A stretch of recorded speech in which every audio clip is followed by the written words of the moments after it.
Good morning, everyone, and welcome to Manitoba Agriculture and Resource Development CropTalk webinar series. If you have any questions during the presentation today, please type them into the questions section of the GoToWebinar menu and we will answer them at the end of the presentation. This webinar is being recorded and you will receive a link to the recording. Thank you. Good morning, everyone, and welcome to the July 15th edition of CropTalk.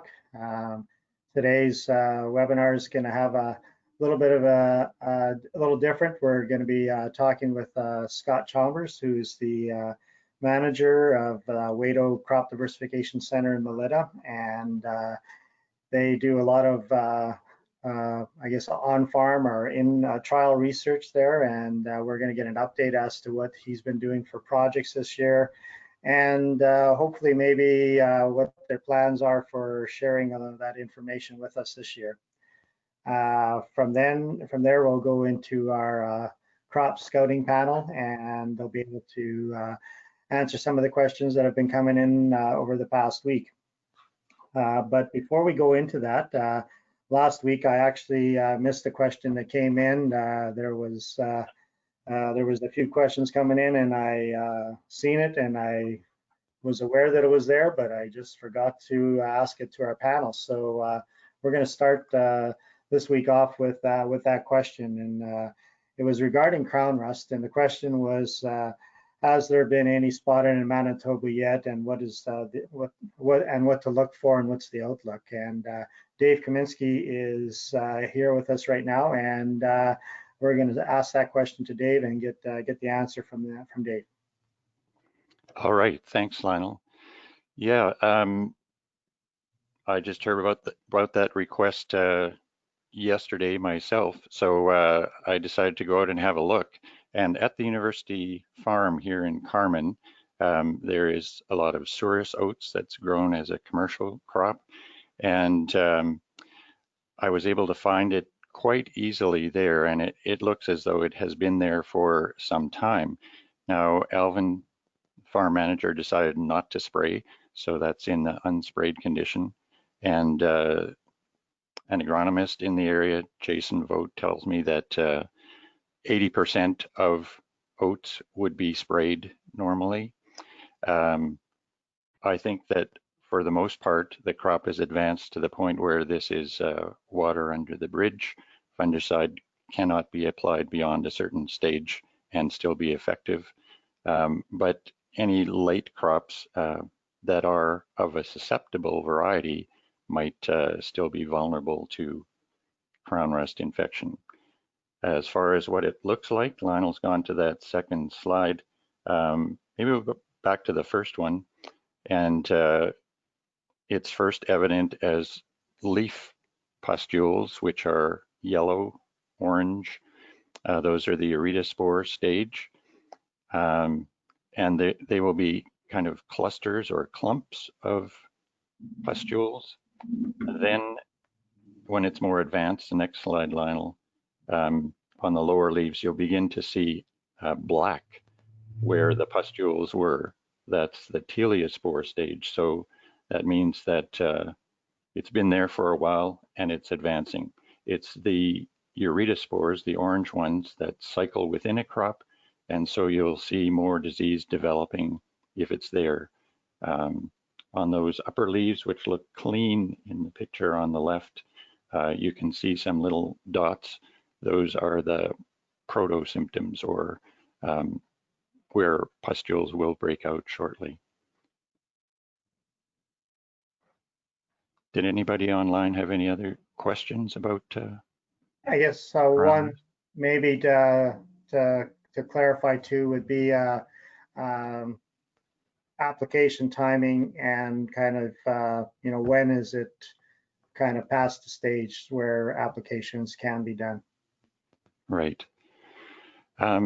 Well, with the way products are now being used at either foliar timing or head blight timing, I would say that the end of the head blight timing is as late as you could consider going, and not be crowding the pre-harvest interval, and that's something we don't want to be doing.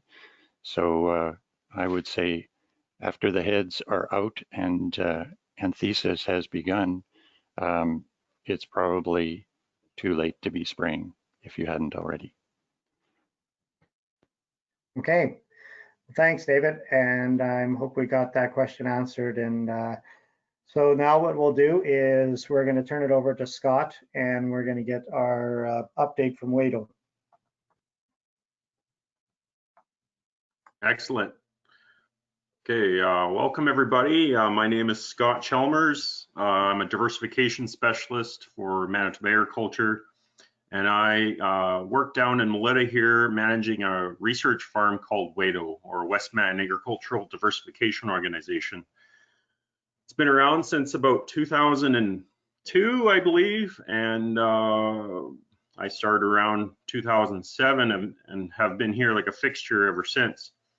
So I guess at CropTalk today, I'd like to talk about what's happening at WADO during COVID-19. I just thought I'd throw that in there if we're not sick of it already, but I just thought that would be a good fit. And for us, just honestly, it's been business as usual for the most part.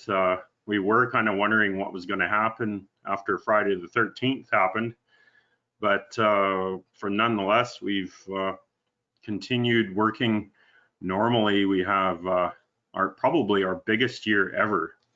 And so let's get into it here.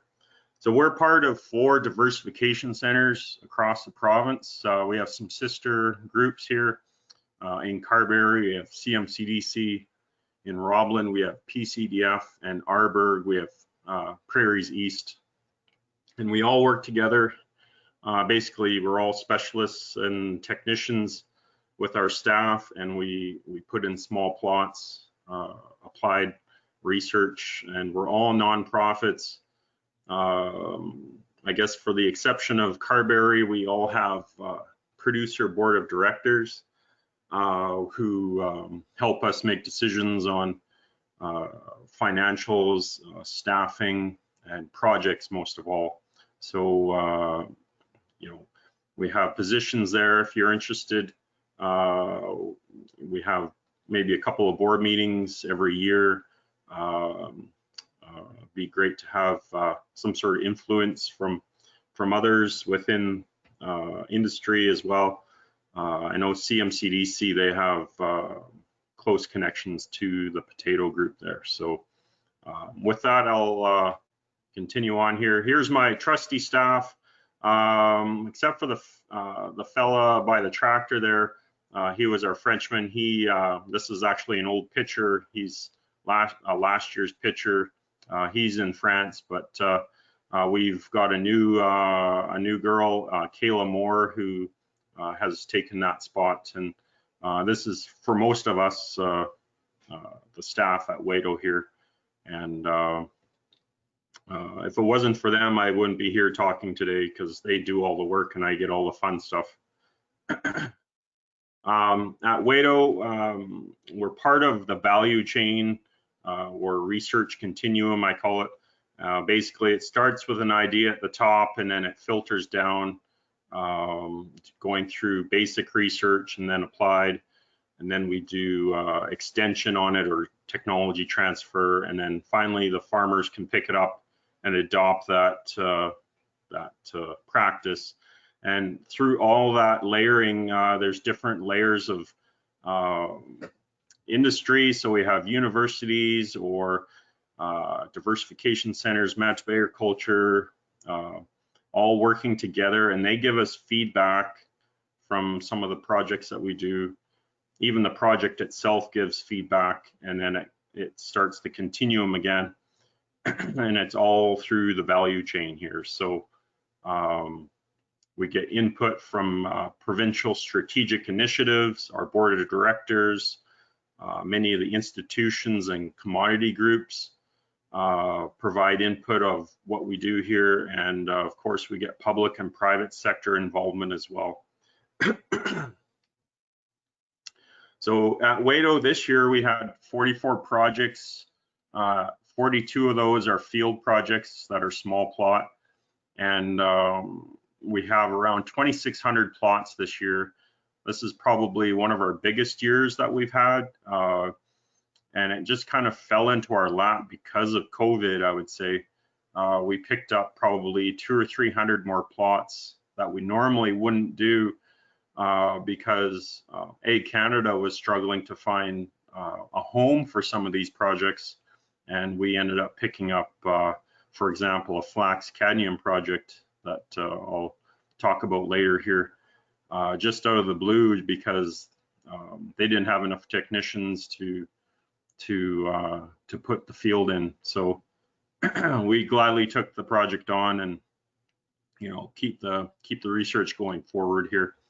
So conditions for us in the spring were a little wet. I would say we had sort of excessive moisture conditions, but as you can see in the picture, the packer wheels are a little muddy, but we plugged through and got things in on time. So I'll maybe talk about some of the projects here. McVet is quite a large complement of WADO. It would at least account for a quarter to a third of the program. And we have plots of, cereals, winter wheat, soybeans. We have our large Roundup Ready trial. We even have a first-year trial, which is exploring new varieties of Roundup varieties that have come on, and we have conventional varieties as well. Our peas look fantastic this year. This is a great pea year and a dry bean year. Our sunflowers are looking great, but I think they could use a rain, to be honest. And we have both oils and confects. We have corn on 30-inch rows. We have a hybrid trial and an inbred trial that would be the parental stock for future hybrid varieties, possibly in Western Canada. And then we have our hemp variety trial, and we have canola variety trials, and that's with swath and straight cut varieties. Here's just a picture of those peas. This is Kayla here, our new summer student, beside the DL Delicious forage type pea, and they are quite tall, and they're still growing. I think this is about a 4-day-old photo. They're probably a bit taller, could be head height, I'm not sure, but this location does not have any disease, including fusarium or phanomyces. Maybe the odd fusarium infected plant, but certainly not pressuring this crop here. Here's our sunflowers, and they're actually just 5 miles west of Melita, and they actually having a pretty good year. Just closer to the bottom left of this photo is 6946. It's a confect variety, and it seems to be sensitive to our application of authority that we used during our burn down. Because this location is saline, lower organic matter, high pH and sandy soil, we probably used too high of a rate of authority, and it started to show up right at seedling time, and it's still carrying on here with the 6946, but some of the other varieties have grown through it. But it certainly had me for a concern for a while. But just be careful out there what rate of authority you use, and pay attention to your pH and your soil types. That really stung us here this year, but it got through it pretty good. Here's our soybeans. In Melita, we have 44 varieties of Roundup and 23 first-year Roundup Ready varieties for a total of 67 Roundup Ready varieties. It's an incredible amount of soybean varieties out there, and you can see the obvious Y4s there, the banana leaf right in the front and center, but they sure look good this year. I think they really love this moisture and heat that we've been getting. And I would say this is the winner of all the projects. The drone photo I took of this They're the most robust looking crop that we have at WADO this year is hemp. And we're testing, I think, about 11 or 12 varieties of hemp for grain and fiber and CBD content. So this last year was our worst year of hemp. We had issues with aphids, we had issues with fusarium wilt, we had issues with blackbirds, but this year it's flawless. So knock on wood, everything looks perfect for now. We actually have quite a bit of oats and barley. It may be about 20% of our program, to be honest. We have General Mills who partnered with us for the first time this year. We have a variety trial and a seeding rate trial coupled in with a nitrogen fertility trial within that. And they're just wanting to find out, they have their Arberg oats that they like to use, and they want to know what the seeding rate to nitrogen rate should be. So we actually have oats with 160 pounds of nitrogen applied to them, and that's the top right photo, and the closest plot to you would have that amount of fertility, and it actually tapers off to about 100 pounds of nitrogen, which is still quite a shot in the arm for oats. So we're just trying to find out, our General Mills is wanting to know, is that a economical rate of nitrogen to use with those types of oats. Then we also have a variety trial with Quebec. Solio is the company, and they have, it used to be La Fédérie Quebec, or La Fédérie Co-op was the old name. And they have their own breeding program for oats, and they like to test their oats out our way as well. And Quaker PepsiCo also have oats with us. They're doing the same thing, just testing yields of different varieties and their beta glucan contents, their milling qualities. So we package up those samples and send it down to Texas, and they run it through their mills there. Then we have quite a bit of barley here with Dr. Anna Badia, who's our barley breeder in Brandon at Ag Canada. She's got 3 malt trials, A, B, and C is what we call it, looking at some of her new lines that she's been breeding against some of the industry standards. We also have a advanced food co-op, which some of these food varieties are hull-less, so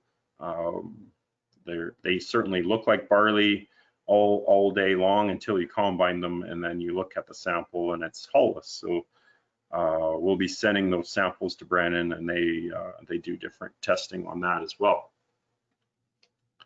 So I'm going to talk about the intercrops now. We have quite a bit of intercrops this year. We have kind of a focus on peas mostly, and then we have some faba beans, which I haven't grown in years here through my own frustration with them, but maybe we'll get into it here. We have one trial here that's made by WADO. We have looking at row orientation of the intercrops. So we have mixed rows or separate rows, and we have pea and oats, faba and flax, faba and oats, and faba and buckwheat. So we'll take a look at those after. Then we have another project with peas looking at intercropping with wheat, oats, mustard, canola, or flax. And we just want to see which one of those 5 industry crops would fit best with peas. And last year's results said mustard and canola. I'll talk about those later. Then we have peas and mustard and canola up in Reston, and we're looking at diseases such as Aphanomyces or Fusarium root rots, and how does, for example, mustard affect pea performance with those diseases.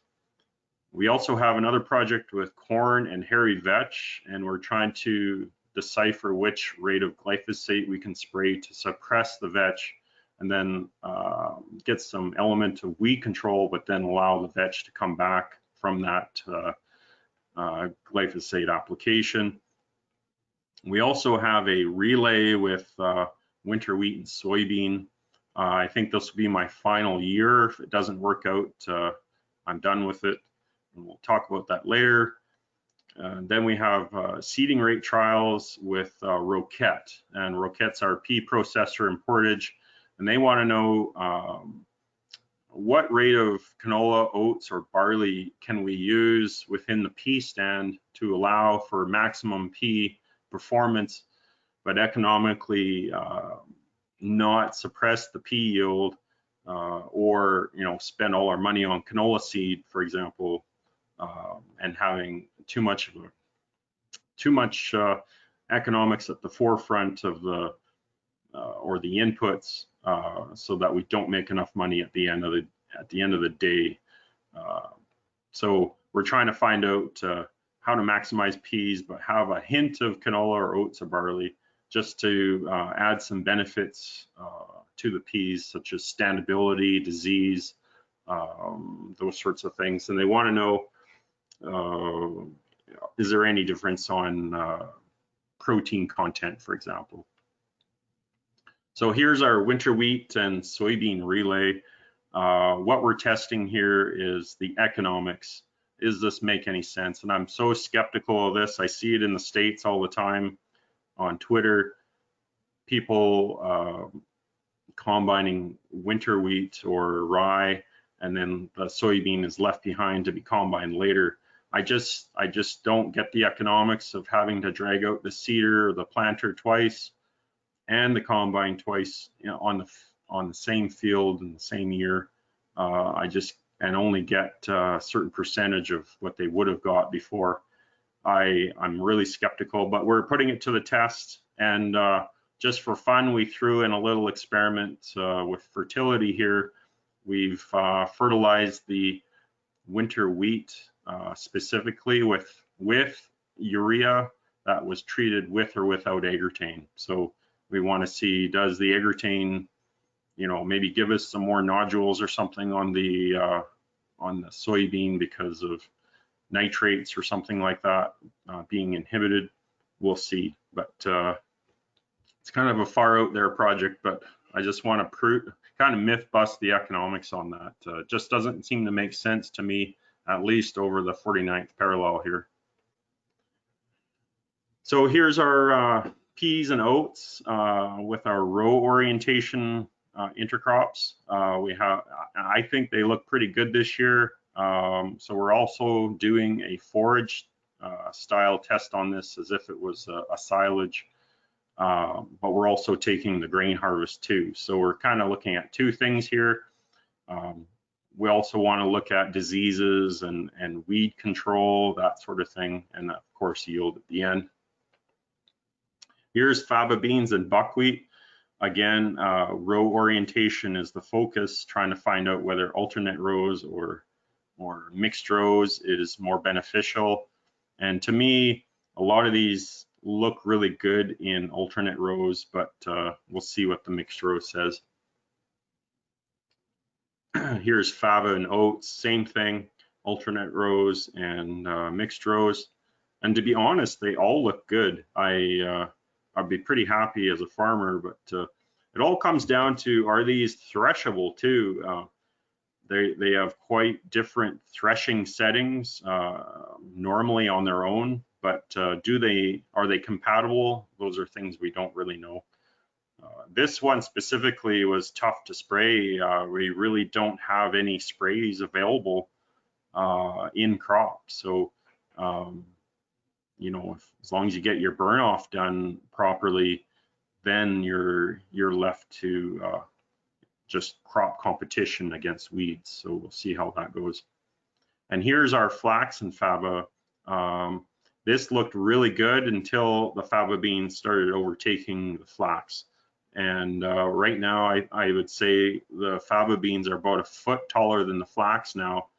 The flax is finished balling up, but I don't think the flax is that competitive in this situation. The faba beans have have the upper hand for sure.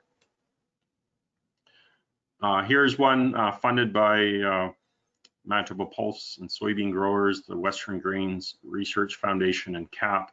This is that one with flax, wheat, oats, mustard, canola being intercropped with pea. So we're trying to find which one's best. And the ones that we've seen in the past have been mustard and canola that do very well.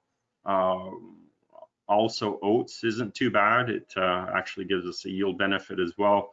But the wheat and the flax are terrible. And I'll just show you pictures here.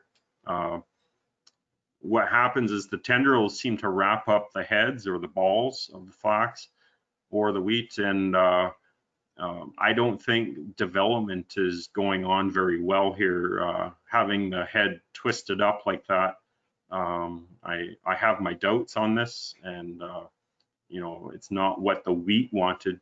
I'm pretty sure of that. And the flax, the balls get twisted and turned upside down.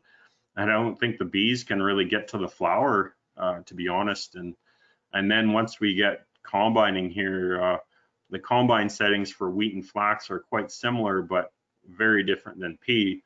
And last year we had a tough time threshing through the flax balls.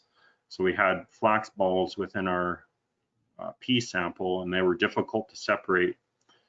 With the wheat, we were doubtful we were actually threshing through the heads properly without having to smash up the pea pretty hard with the cylinders. So those two, they look great, but and they combine fine. It's just the sample's terrible and the threshing is terrible as well. Then here's our project up in Reston. In Reston, it's unique. We have a Phanomyces in this location, and it's confirmed from last year.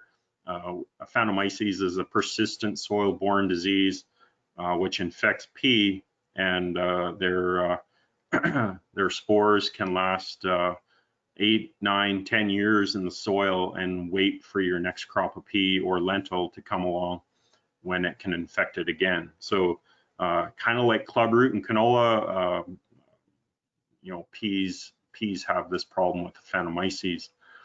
So what we're trying to do here is there's anecdotal evidence from in Alberta with Shamar Chatterton, who works with Ag Canada, who has said that producers who grow mustard with their peas seem to have less incidence of the Phanomyces in their crop. But so we decided to have a research trial and try and find out what rate of mustard or canola can we grow to actually have that effect, if there's an effect at all. So we had to diligently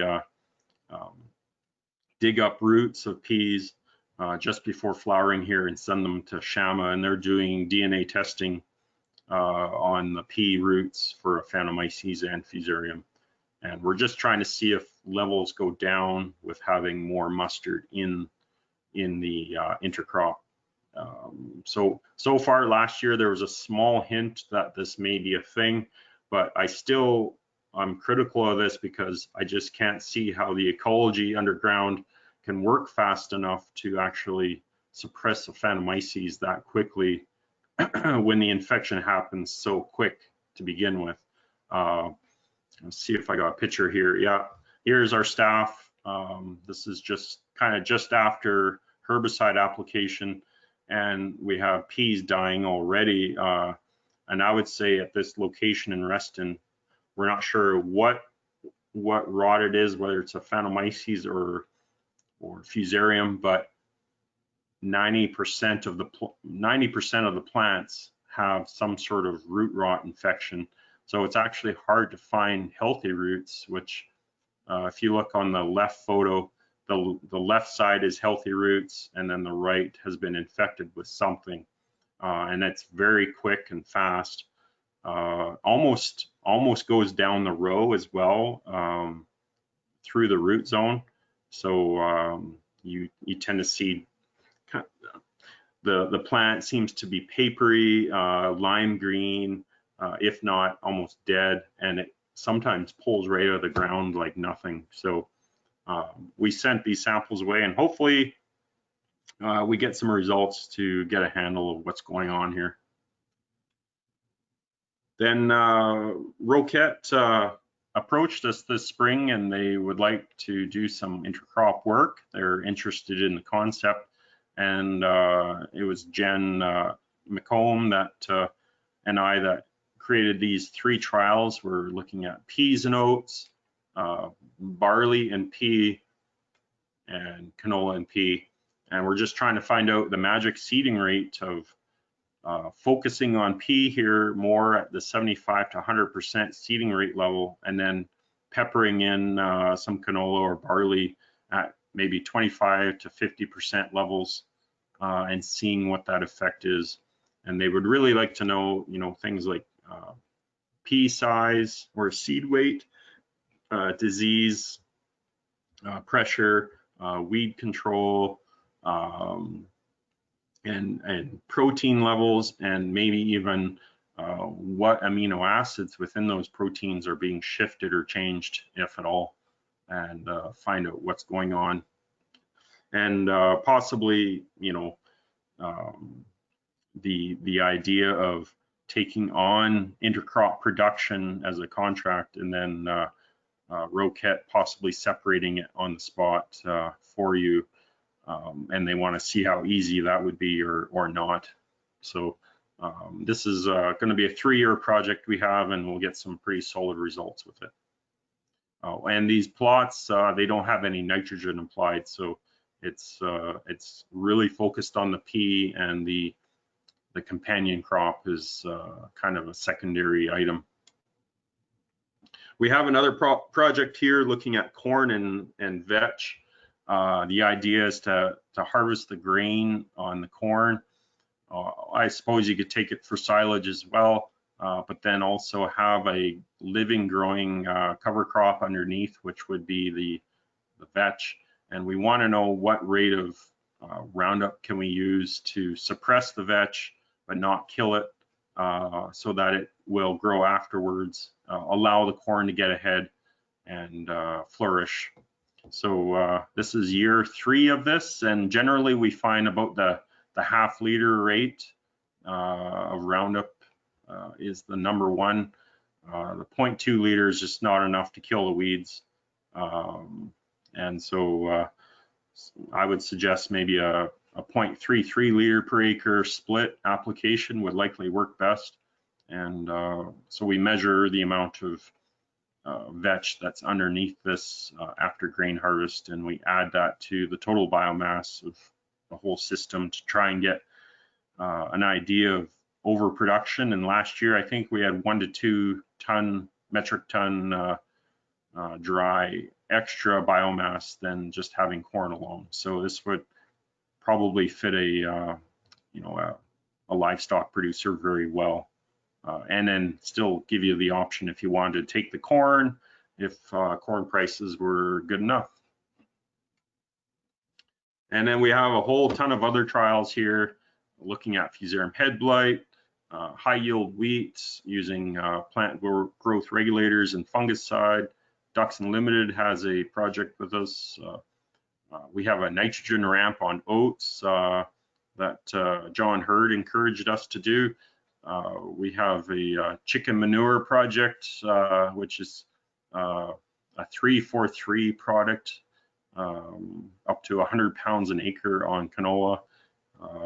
The company claims that they get a little boost there. So we're going to test the economics on that.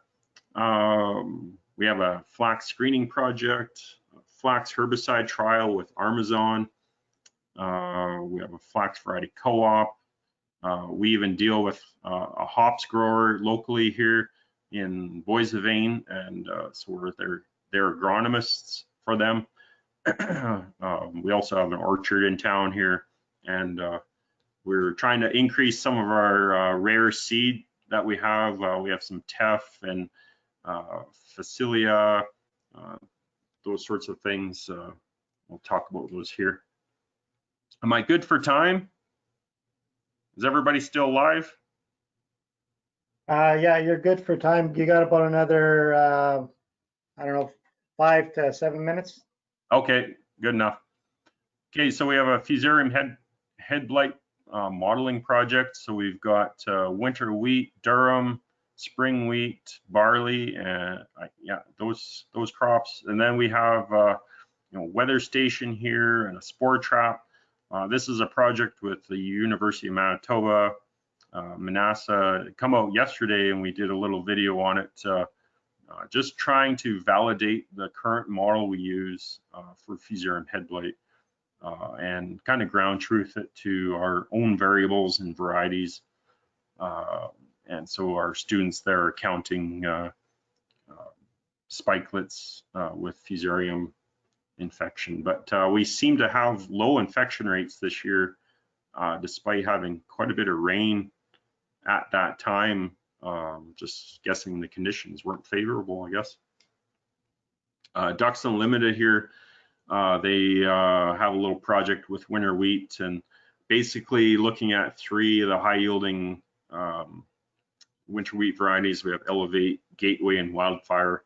And we're comparing the shotgun approach of a producer practice of just blindly putting down 100 pounds of N versus a balanced approach, which is based on soil testing and recommending specific rates of NPK and S for that wheat plot. So be interesting. Last year, I believe the balanced approach did work, and so we're just kind of doing a probability by years analysis here. Is it 9 times out of 10 it's best to use a soil test, or can a farmer just blindly apply 100 pounds without thinking about it? Here's John Hurd's nitrogen ramp in oats. We went all the way up to 210 pounds of nitrogen in oats. I can tell you that it quickly tapered off here, probably around 80 pounds this year.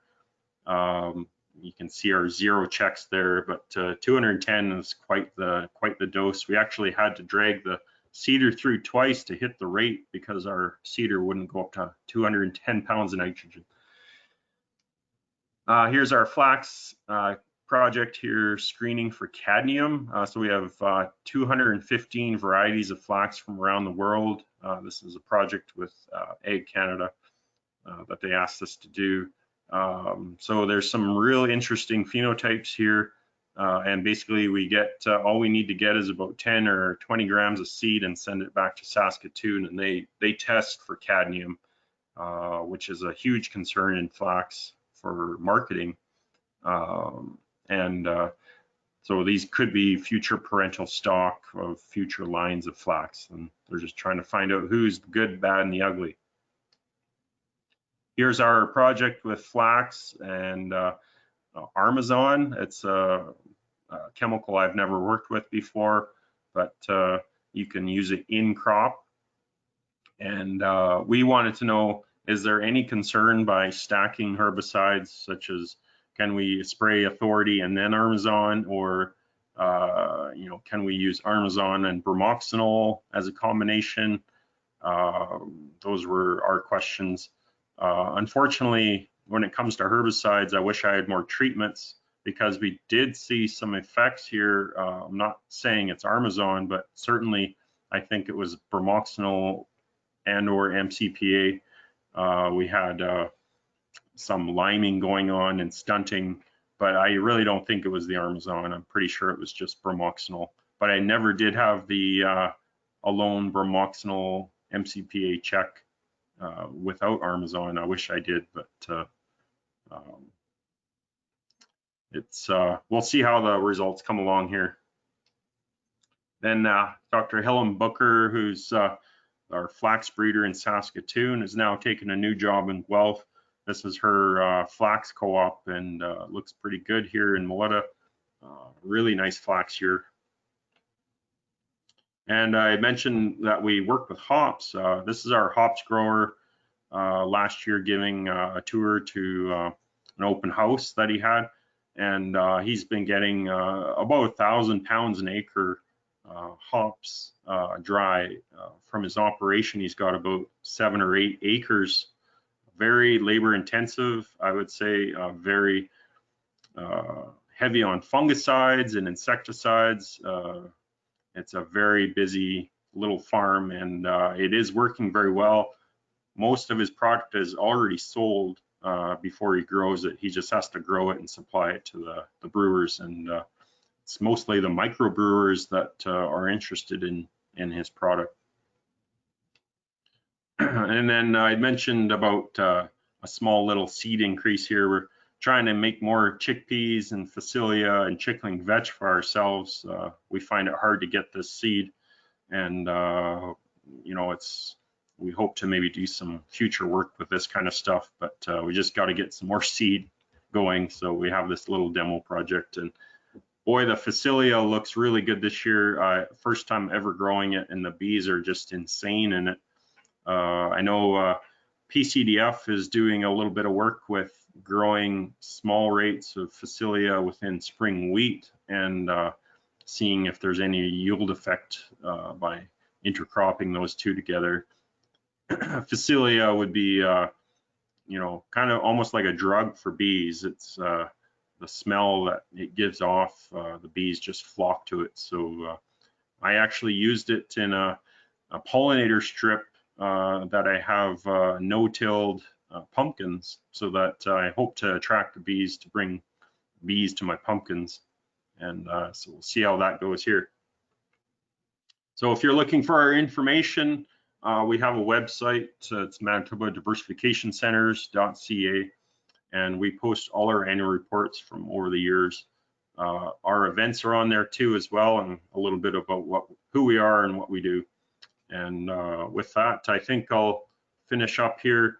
Here's our Twitter handles. If you want to follow us on Twitter, a little QR code for the website. Take a photo of it and bookmark it or whatever. And thank you for listening. Okay, Scott, I got a couple of questions for you. When you were talking about the plot in Reston, the P trial, the question is, was there a check treatment with seed treatment? No, sorry, there's not. There isn't, okay. Seed treatment and Aphanomyces, from my understanding, don't work. The seed treatment only lasts, I think, 30 days or something like that, and then it wears off, and then the Aphanomyces just attacks anyway. It's there for 8 years and not 30 days. Okay, good. And where you were replicating or trying to get more seed, the Phacelia is Phacelia a forage focus? At this point, we have no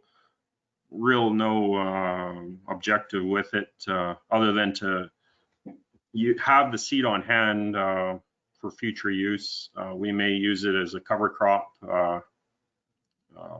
something like that. Yeah, you could use it for forage for sure. There's no feeding restriction with it. Okay, and another one just come in. Are you seeing any lodging issues with the high rates of nitrogen in the oats?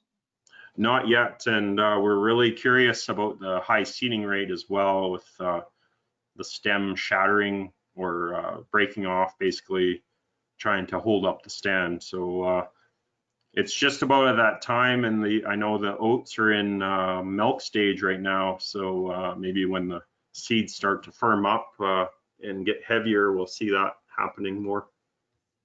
Okay, Scott, can you hang on for a little bit here with us, and in case there's some more questions that come up during the crop panel, would you be able to answer? Yes, please. Okay, good. We'll keep you on then, okay? And Lori, if you could get back to my screen, great.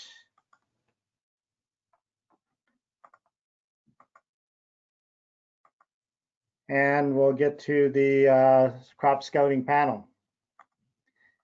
The first question goes to John Gavlowski, and we've been seeing quite a bit of this, and I think we talked a little bit about it last week, but noticing whitish type eggs on the upper leaves and awns, and what are they? So John, if you're there, could you answer that one for us?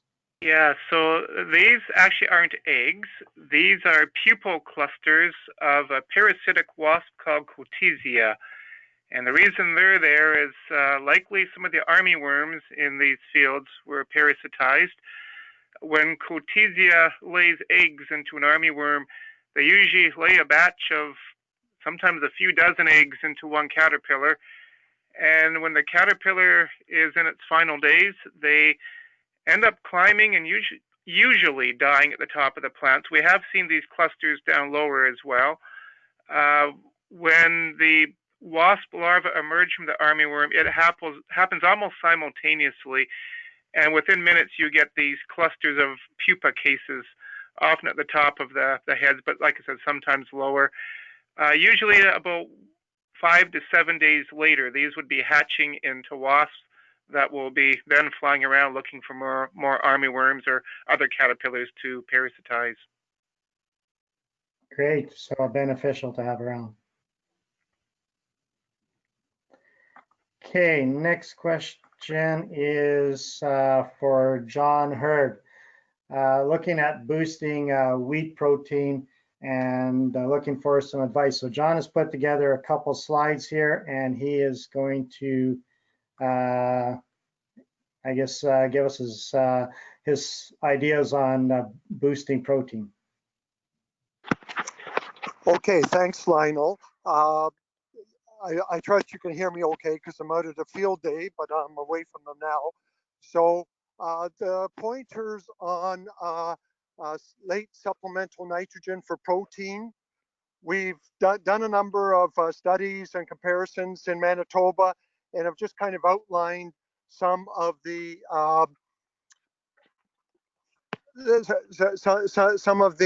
things that we followed.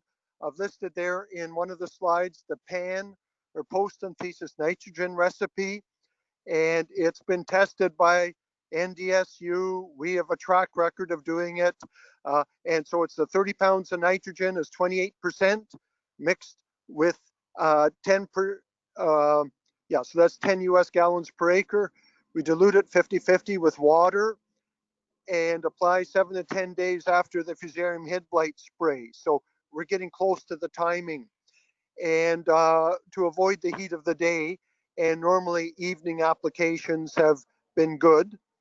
If you go to the next slide, just a little bit of a picture there of the type of leaf injury that we see. But with that type of leaf injury, we actually experience or measure no yield loss. That's surprising to people, but actually very rarely in only one of our experiments did we have yield loss, and that's when it was sprayed at like 3 in the afternoon. The next slide is basically just data showing that for us, it proves rather unpredictable. We don't know how much we're going to increase the protein. If the protein was very low, under fertilized to begin with, we can see some large increases. Other times, we can see very slight increase in protein. So for us, it's proven kind of hard to put a handle on exactly how much you're going to increase the protein. The next slide is a summary of some of the on-farm tests. The Canadian Northern Hard Red, those are the fall or prosper types of wheat, and there the yields were high, and the protein increase was about 0.6 points. The Canadian Western Red Spring, that's like the Brandon types, the yield a bit lower, but the protein was higher to start with and then increase as much. Not much to say about that. Just move on to the last slide there, which summarizes the University of Manitoba studies. And I think it's important to show there that, you know, they did not find an advantage to an ESN blend put on its seeding in regards to increasing protein, but the post-anthesis nitrogen, whether they used the UAN or 28%, or in a limited number of studies, we actually had a urea solution that was used. The urea solution was a bit superior to the UAN and caused less leaf burn. They postulated that that might have been because it was a more dilute mixture. So that is something that I know some farmers are trying. Some brew up their own dissolved urea, or they call it melted urea, I call it dissolved, and are choosing to use that as their supplemental nitrogen practice. So Lionel, I don't know if there's any questions on that. It's something that we suggest as we have some experience with it, but it's not that we're out there endorsing it or insisting people do it. It's their decision as to whether they think they're short in protein and their desire to supplement. Okay, and just the timing again is 7 to 10 days, you said? That's following the North Dakota recipe, and that's the one we're going to stick with. Okay, great. Well, thanks, John.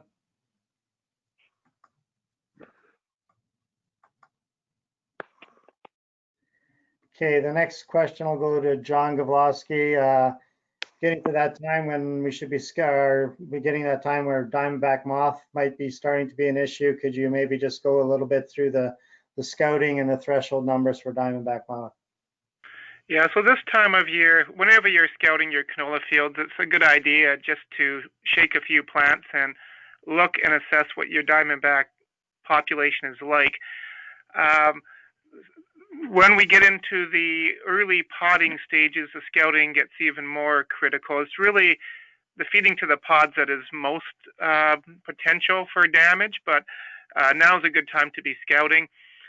So the way you do it, measure out roughly a foot square. Now I like to carry a 3-sided 1 foot square into the field with me. I just made one out of wood. It slides quite nicely around the plants, and after you do that, you need to shake out the plants in that foot square. So some people prefer to actually pull the plants and shake them over something. Other people will shake the plants right in the field over some sort of tray or an insect net or whatever, just to get a rough idea per foot square what your levels are like. Back when canola wasn't as robust as it is nowadays, it was actually quite easy to pull plants and shake them. Some of our modern varieties, especially when you get into the potting stages, the plants can get sort of intertangled so much that even pulling a foot square out gets very difficult, and certainly shaking plants out can be really tricky. So if you're finding this frustrating, all you're trying to do is get some sort of assessment of roughly where are we at per foot square of plant in our diamondback levels. And again, shaking them out is the best way. When you shake the plants, you disturb them, they drop on their threads, and you can count them. Regarding levels, if you're anywhere above about 20 to 30 per foot square on average, those are the levels that we would consider economical. Now, don't get too frightened if you start seeing borderline levels at flowering. The flowering stage, the plants can compensate quite well from a little bit of feeding, especially if you have good soil moisture. But again, when you get into the podding stages, just be careful if they start moving on to the pods and doing feeding. That's what they can't compensate for. Okay, good. Thanks, John. Question just come in on soybeans. Soybeans are looking good and handling the moisture well. They're flowering. Is there anything I should be watching for or concerned about from now until harvest? I guess that would go to you, Dennis. Well, at this point, if you're flowering and you've done all your weed control options in soybeans, you're pretty good. I wouldn't be too concerned about anything disease-wise right now that you can control anyways. You might see a little bit of septoria, brown spot, or possibly some bacterial blight. The only insect pressure I could possibly see from now on might be some soybean aphids. So that would be the only thing I would kind of watch for. But depending on the area that you're in, you may not have any problems. We haven't had any major problems for a couple of years. So. Okay, and another one for Scott. Scott, the question was, what is WADO's plans for this year for a tour, or is there a tour planned, or what are you guys doing? Okay, good question. I'm sorry there's no official big tour this year. It just didn't work out in timing with the provincial news releases and the amount of time it takes to coordinate something like that. But we're certainly open to small groups coming if you want, or if you want to wait. We actually been doing virtual videos as if it was a tour throughout the year here, and then we're going to compile them and release them this fall, just for the public to look at. And it'll be on our website, and I'm not sure, maybe YouTube. We just haven't got to that point yet, but certainly we're going to still get the message out, but it might be just not in person. But still open for you know, small tours. That's fine. If you want to stop in and make a go of it, we can arrange something here. Okay, and your contact information is on the website, right? That's correct. Perfect, thanks. Okay, next question will be for John again. You know, instead of diamondback moths, what about the Bertha armyworm situation, and when should we start being concerned about them?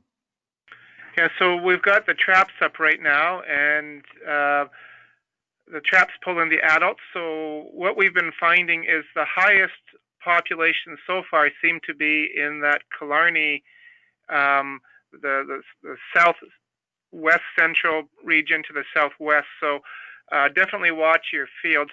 We usually recommend to start your scouting once we get into the latter part of July. So next week's a good time to start. Right now, the caterpillars would be quite small. There would possibly be egg masses and very small caterpillars. But again, now's a good time to start, or definitely next week would be a good time to start looking for the caterpillars. The way you would do that is, once again, if you have a three-sided square to help you measure your area to assess, that is good. In this case, we recommend a 50 centimeter by 50 centimeter square. That way you're measuring 1/4 of a meter square. And once again, you just place that around the plants. Give the plants in the area a bit of a shake, just in case there's any caterpillars on the plants. They should all be on the ground, but we always shake the plants. And then start searching on the ground in that 1/4 meter square. Most of the caterpillars, if they're there, will be underneath trash debris in cracks in the soil. So instead of doing a full meter square, just pick a 1/4 of a meter square and sample it very thoroughly. Now, as far as economic levels, there's actually been really good research on this, and what they found was that there is a 0.058 bushels per acre yield loss per caterpillar per meter square. So if you're not afraid of mathematics, you can do the math and figure out how many caterpillars would it take to equal a spray. So if you had 20 caterpillars per meter square on average, so that's per meter square, not 1/4 meter square, you'd be losing about 1.16 bushels per acre. So if that's going to equal spray application, that would be your threshold. If that's not quite enough to equal a spray application, you might want to go higher with your threshold.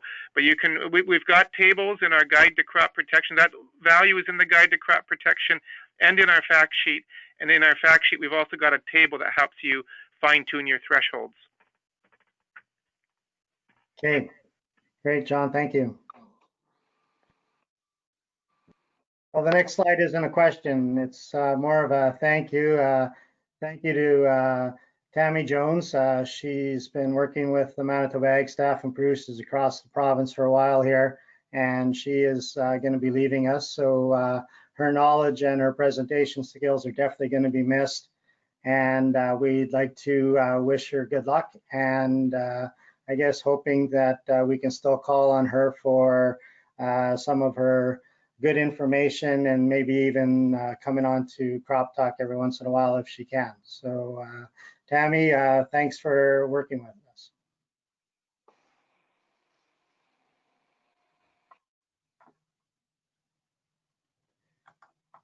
And I did do a little bit of an update, and what I'm going to do is we pretty much talked through most of that today. I wanted to get a few more slides in before we end today's session. The crop diagnostics goal is still on and going. So if you're wanting to register, there is the address on the website to register. And again, there's lots of good information there. There's lots of good videos being done throughout the last couple months here. So if you want to attend the crop diagnostics school, or if you've been attending in the past, you don't need to miss it this year. It's there and it's just online. The weed guide is still available. We're starting to get down on things you would use it for this year, but it's always a good information source. And as we get into some of the insect problems, as we get later into canola here, there must be good information there. So they're still available at the ag offices.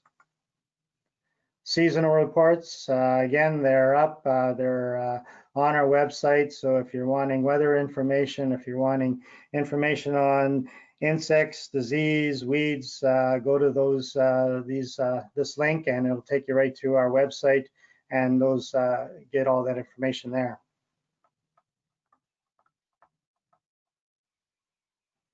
I just had a question come in. Oh, I guess no, sorry about that. Hey, Lionel, can you hear me now? I can hear you.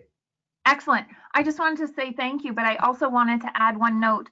That volunteer canola that's flowering in your soybeans, you make sure that if you are spraying it, that there's at least 3 plants per meter squared. Otherwise, you're under the economic threshold, and just let it go, make it a nice, pretty yellow flower in your soybean crop. How did you know I had that question this week? Everyone has that question this week, and the economics aren't really there. And the other thing you need to worry about, and Dennis covered it really well last week in the crop diagnostic school sections, was you got to look at your pre-harvest interval on the chemical that you're using. There isn't a lot of options, and it's just not worth the risk as far as I'm concerned. That's a good point. I know I was in a producer's field last week there, and we were probably looking more at that 20 to 30 plants per square foot volunteer canola, and so he was still in the pre-harvest interval, so I think he was going to be spraying it. So yeah, it's good to look at that, especially if you have a high population. The only other thing to worry about is how good is that herbicide going to work on that very mature canola. You just need to set your expectations that it's not going to be perfect control. It's just going to set it back and reduce seed set. Yeah, those are the conversations we were having, even just getting contact with the herbicide, because some of this canola was fairly small, and then it was fairly wet where this producer was too. So just the damage that was going to be done by tracking, if it was all worthwhile, even if the field was going to turn yellow in about 3 weeks anyway. So let's put some more of that into the crop pest report that we send out later today. Sounds good. Thanks, Tammy. If you have questions, here's the production extension specialist in the province. Feel free to call them. And that'll be good for this week. Join us next week, July the 22nd. And as I heard this morning on the way to work, it's Manitoba's birthday today. So happy 150th. So with that, thanks for attending.